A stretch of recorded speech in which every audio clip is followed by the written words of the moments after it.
Um, we don't have any game kits planned because uh yeah, we still have to make one.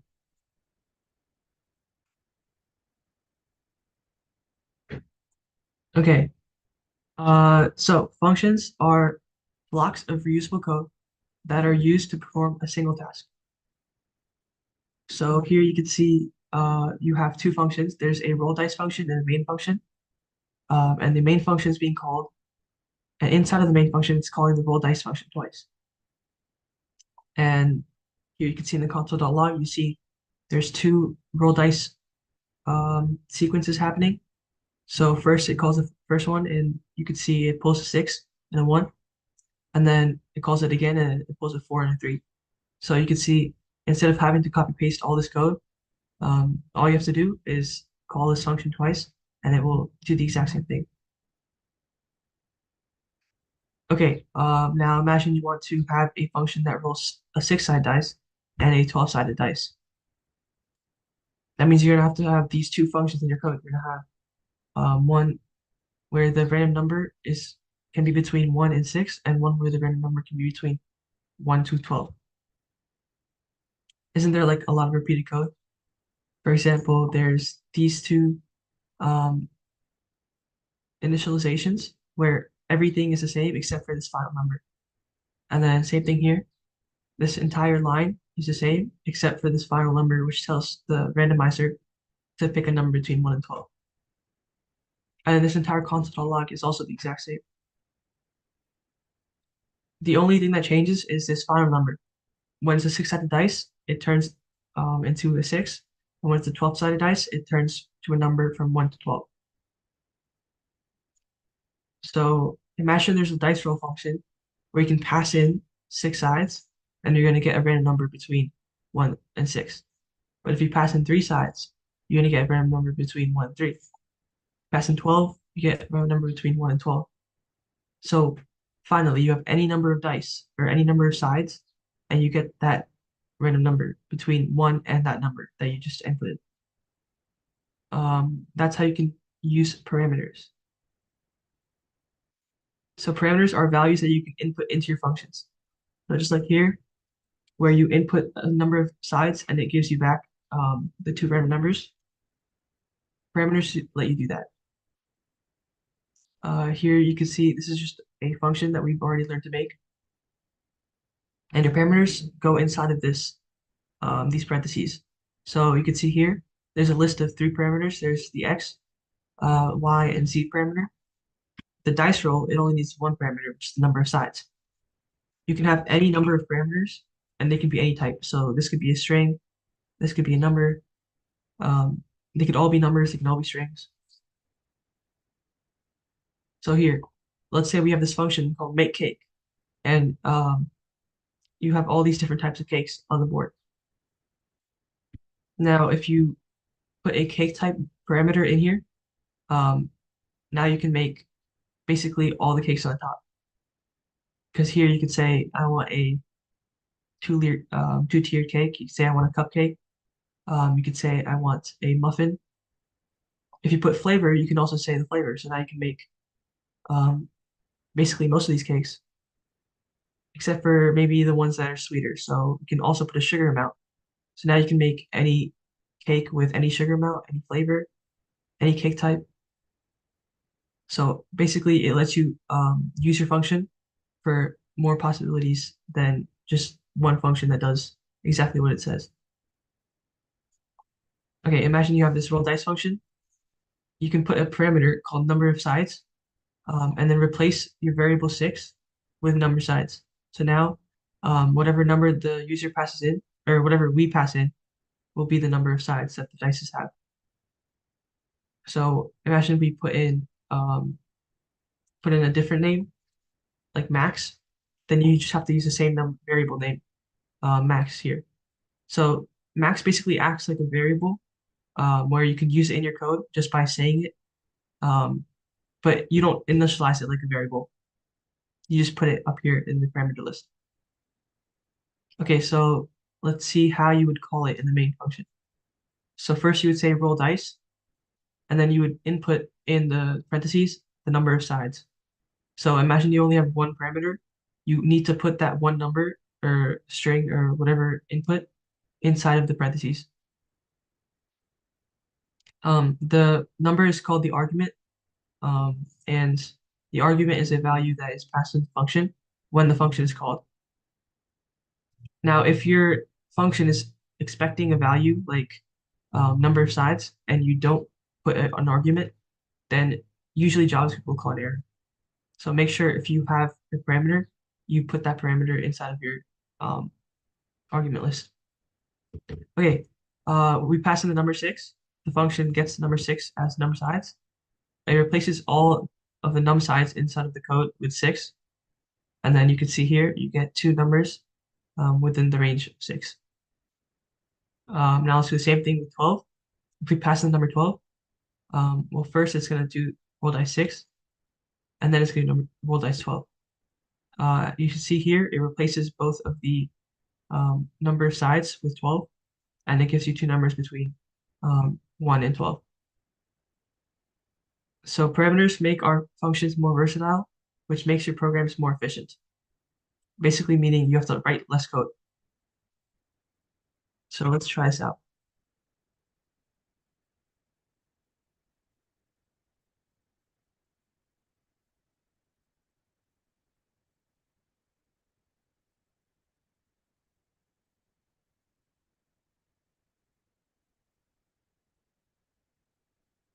Okay, so let's have our main function. Let's make a function called say my name or about me.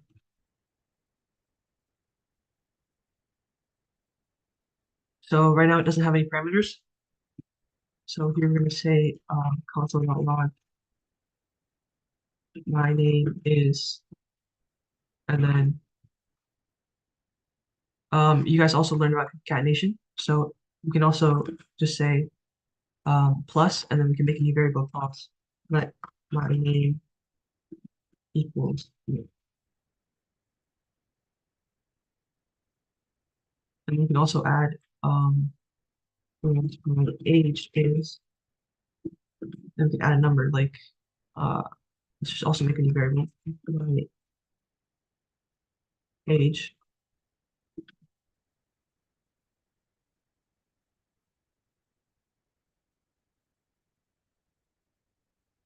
Okay, so let's try running this function about me. Since there's no parameters, we don't have to put anything in the parentheses, and nothing goes here either. Mm, okay, I think I might have done something wrong. Oh, we didn't call the main function. Yeah, we made two functions, but we didn't call the main function. Okay, so you can see here it says my name is name and my age is 10. So you can go in here in the code and change your name to anything. But if you want to make these two dynamic, basically you can put whatever you want in here. All you have to do is instead of making a variable called my name, we just put my name in the parameters list. And then same thing for my age. You want in my age variable, you just put it in the parameter list, now put the parameter. And then now, if you run this, you can see it says undefined. That's because there's no arguments. So we have to also pass in arguments that represent these two variables. So my name is going to be name, and then my age, we have to also pass in a number. So you can see here, we have the exact same thing. You can pass in your name and pass in your age. Notice how you pass in a string for my name because that's just what it expects. And you pass in a number for my age um, because that's just how we're using it. If we reverse this, let's say we have the name after and we have the number first. Well, the function doesn't automatically know that this is the age and this is the name. So it's going to put this 10 in the my name parameter and put name in my age. So you can see it'll be reversed. So you have to remember the order that you put these two parameters in your list. So the order of this matters. Okay, so let's try making a second call to the about me function, except we say second name and the age is 110. So here you can see the first line is the first call, and the second line you have your second name and your new age. Okay, save this and go back. Okay, return values. So uh, let's say your input is going to be user input and parameters into your function, and your output, which you've learned so far, is to draw a graphics object and print to the console. But your function, roll die, it can have a parameter, which is any number of sides, and your output is just print to the console. So here you can see um, this about me function. You have these two inputs, but you have only one output, which is console.log. So let's try learning a new type of outputs to functions. They're called returns. So a return keyword sends the output of a function back to where it's called. So let's say there's a function, the input is the parameter, the output would be the return value. Okay, so here you can see the console.log. Usually we don't want to put console.logs inside of side functions like this because let's say your main function, it handles all of the console logs. You can very clearly see what's being outputted and what's in your code. But if you have like 10 different functions and they all log different things out to the console, it becomes really confusing. So what we can do instead is return the roll value, which is the variable, and then inside of your main function, um, yeah, so here's what it looks like basically when you type in 6 here. Your num size variable becomes 6. Your roll makes a random variable between 1 and 6. Let's say that's 4. And then it returns the value 4 back up to the top. So this value basically replaces this function call. So you could do anything that you want with this. You can basically use it as a variable. So let's say here, you make a new variable called roll1 equal to roll die 6. Well, when you call roll die 6, you know that it turns into 4. It returns the value of 4. So this line just means take the value of roll die 6 and set it to roll, or yeah, set it to roll 1. So here you can see this is what your final code would look like. You would have your parameter here and your return here. Okay, here you can see it's very redundant because you're making a variable called roll, and then you're setting it to the random number, and then you're returning the variable.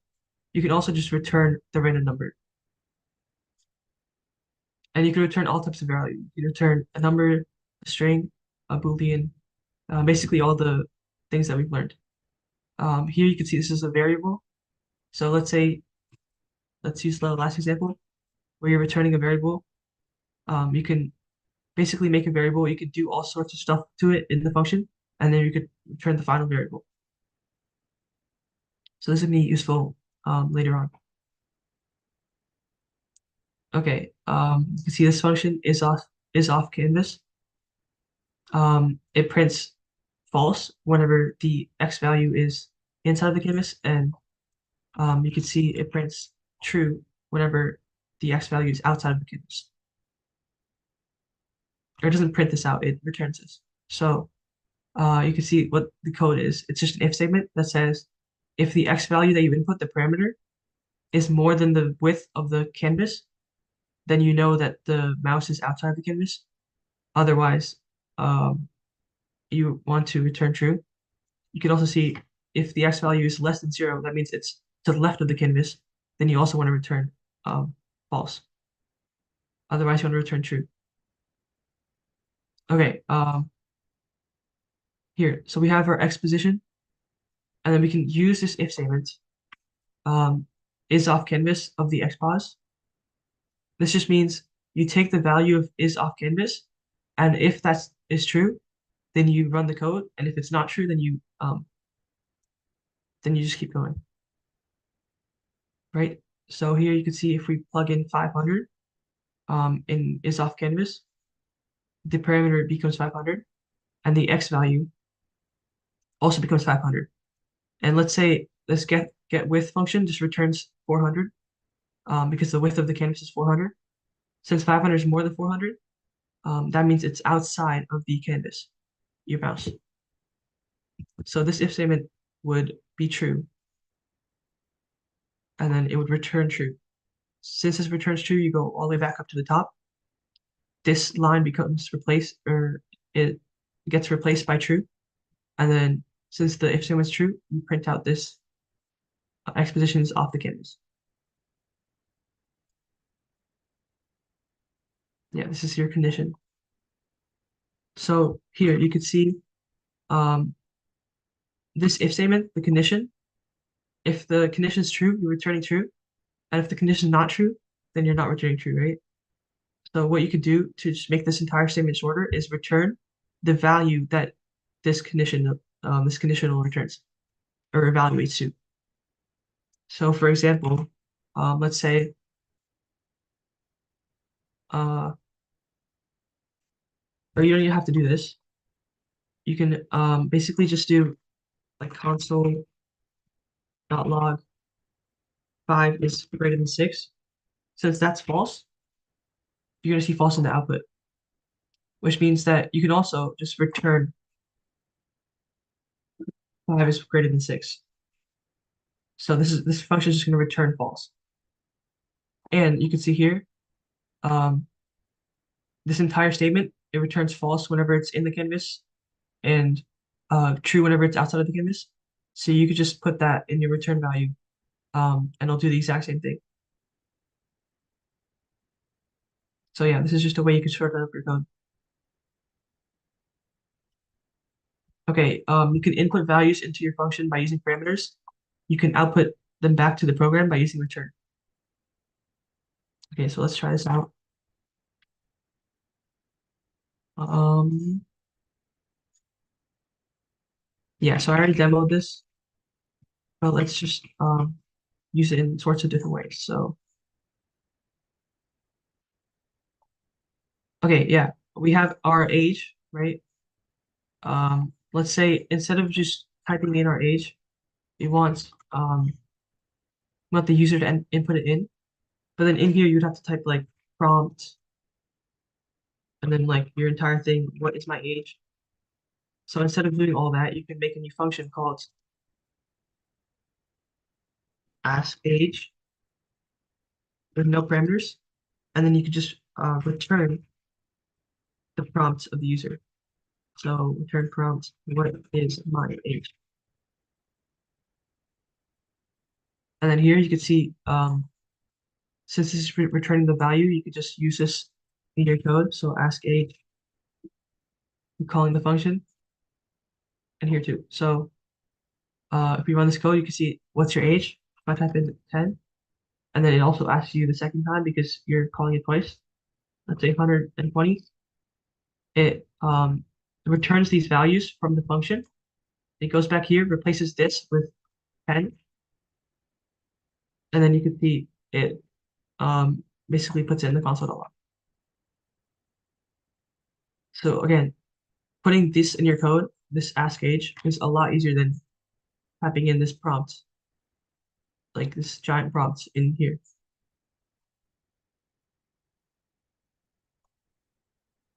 Okay, next let's talk about variable scopes. So you'll see here, there's this price variable at the top. There's this total variable that's inside of this function. And then there's this other total variable that's inside of this function. And there's also this price function that's being used, or I mean not the function, this price variable. You can see this price variable is since this variable is being called at the top or is being initialized at the top, you can use it anywhere in your code. So imagine you have a constant for pi, you'd put it at the very top of your code, or above anything else that you want to use it for. Um, Here, let me just show you. Let's say you have a variable called x that's equal to 10. Then we can also do log x. So this obviously will work because first you're making the variable called x, and then you're logging it out to the console. And then you can also put it inside of other functions.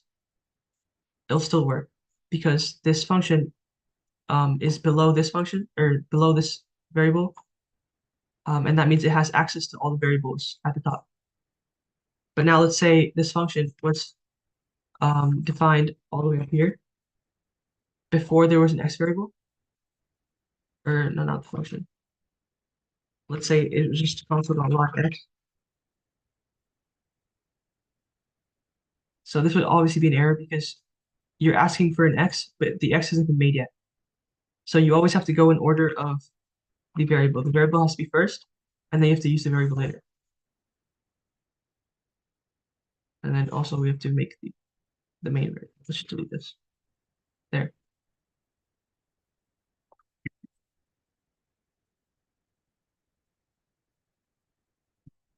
So yeah, essentially when you make a variable, you can only use it after the variable has been made.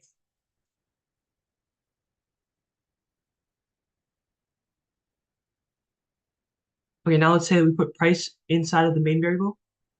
Now price is being used right after, but you can see here, it's also being used in a different function. But since you're defining it inside the main function, the calculate total function does not have access to it.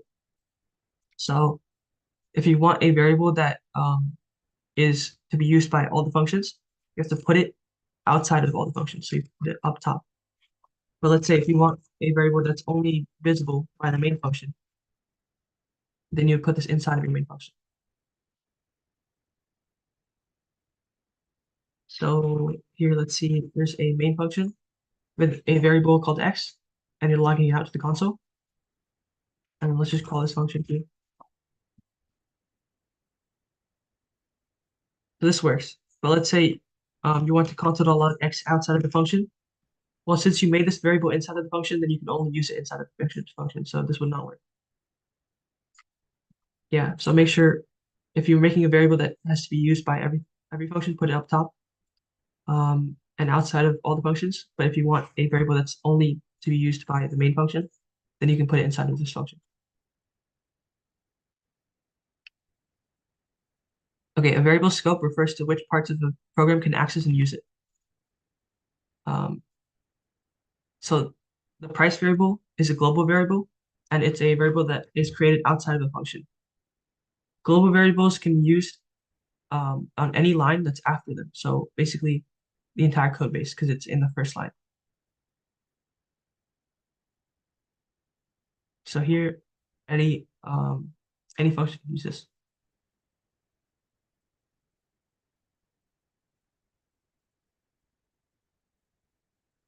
Okay, so why are we getting this error? Well, it's a local variable. A local variable is a function that's created inside of, or a variable that's created inside of a function. Its scope is the function in which it was created. So let's take a look. Here you can see this is the function that was created, the main function, and this is the only function that can use it. You cannot use it in a different function, and you cannot use it outside of the function. So this is its scope, you would say. So when you're creating a variable, should you make it a local variable or a global variable? Well, just think, does this function called one need access to the variable, and does this function need two? And do both of them need access, or only one of them? So if both of them need access, then you put it up top and make a global variable. So like the price is gonna remain constant, and when you're calculating the total, you also need it. And when you're console.logging it out to the console, then you'd also need it. So you need it in both of these functions. Let's say there's a ball and you want to move the ball in one of the functions and check collisions of the ball in the other function. You would need both of these functions to have access. So you make it global. But let's say you're making a variable that just does some calculation, um, then you want to use a local variable. This is just so you don't have a variable that is kind of blocking other functions from making a variable with the same name. So, for example, let's say you have a ball, but then in this function, you also want to make another function or another variable called ball. Well, now you can never make another function called ball. I mean, another variable called ball because it has to overwrite this variable. So yeah, just make a local variable whenever possible, just so that you have as many names as possible. And then also use parameters and return statements to pass local variable values between functions. So let's say you want this num value um, to be used by the main function, but you also want this update num to use the same variable. Instead of making this a global variable, what you could do is just pass it in as a parameter, and it basically does the same exact thing.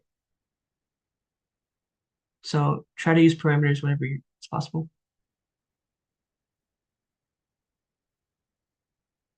Yeah,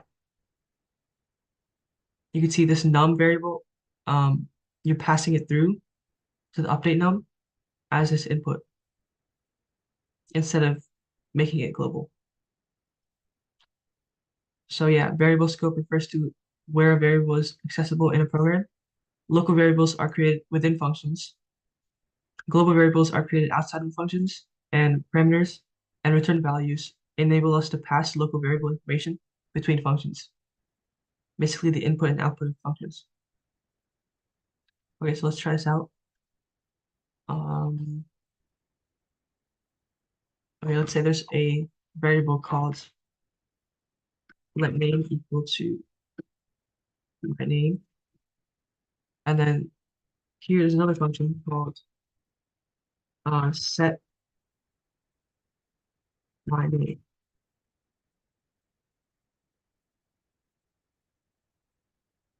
Now you can see here, if you want to make a variable that basically asks the user for their name, what you can't do is make this a local variable and then say like, um, and then say set my name, and then pass in the name, and then here we say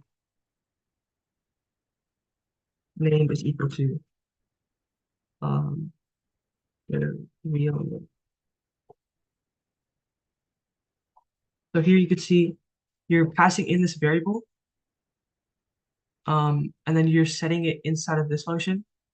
You don't want to do that because you can't pass in variable through functions and then like basically have this set replace the value of it. What you're doing by passing this in is you're making a copy of this variable or a copy of this value, and then you're sending it through the function. So if you want to have one variable that controls everything, you would have to make it a global variable. And then in here, now you could just set the name however you want. So here, it's just replacing this variable with the real name. Um, there's no homework today because we still have to learn about the DOM. The DOM is tomorrow, so hopefully tomorrow we'll be able to assign some homework. Okay, so if you want to use the variable in this function, right? Let's say by console.logging my name, and you want to set the variable in this function, then you have to use a global variable. But let's say you don't want to do this. You just want to like set the variable using prompt. What you can do is you can return this value,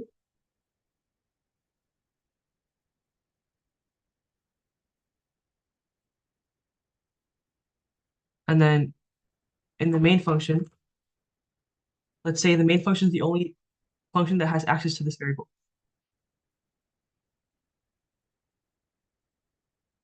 Then you can also set it in this function. So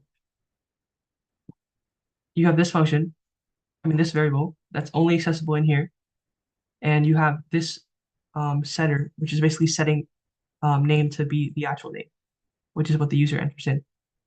So you can use return for this because it's only one thing that this function is doing. It's only setting the name, or it's only asking the user for an input. But let's say this is also like transforming the name or doing something that you can't do in one function, you would make it global. So then you can have many functions that basically do the thing, basically change the state. So here you can see this function asks for input and it returns the value up here.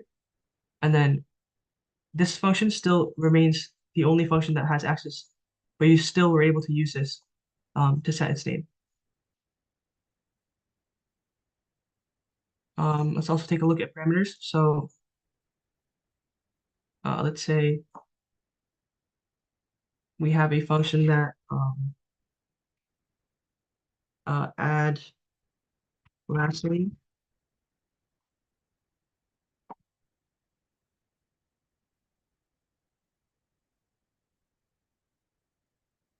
So what you do here is you put in the name as a parameter,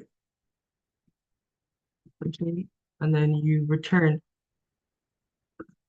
the first name plus um, last name. So here you can see this function, it has input and it has output, but you never have to make this function or this variable global. So this is one of the ways that you can avoid making variables global. So here you have first name,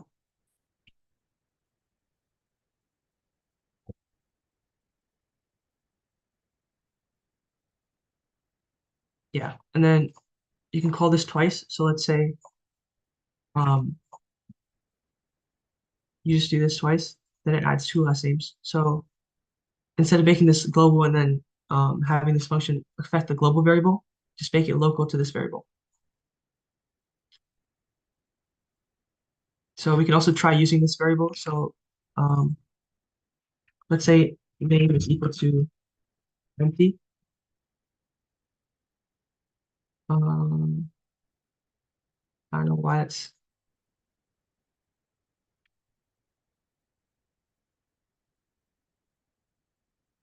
okay. Yeah, you can see if we try running this, the name never changes.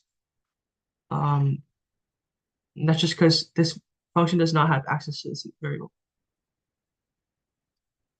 And if you want to have make it have access, then you just put it up here, um, make it global. So then now it does have access. So there you can see a couple of different ways that you can use global and local variables, and then use parameters and return values so that you don't have to make these variables global. Okay, yeah, there's no homework for today. Tomorrow we're gonna learn about the DOM. So hopefully we can learn about how we can affect HTML with the JavaScript that we've learned. So let's say you have a web page and you want to change JavaScript on the page or change the HTML of the page. We're gonna learn how to do that tomorrow.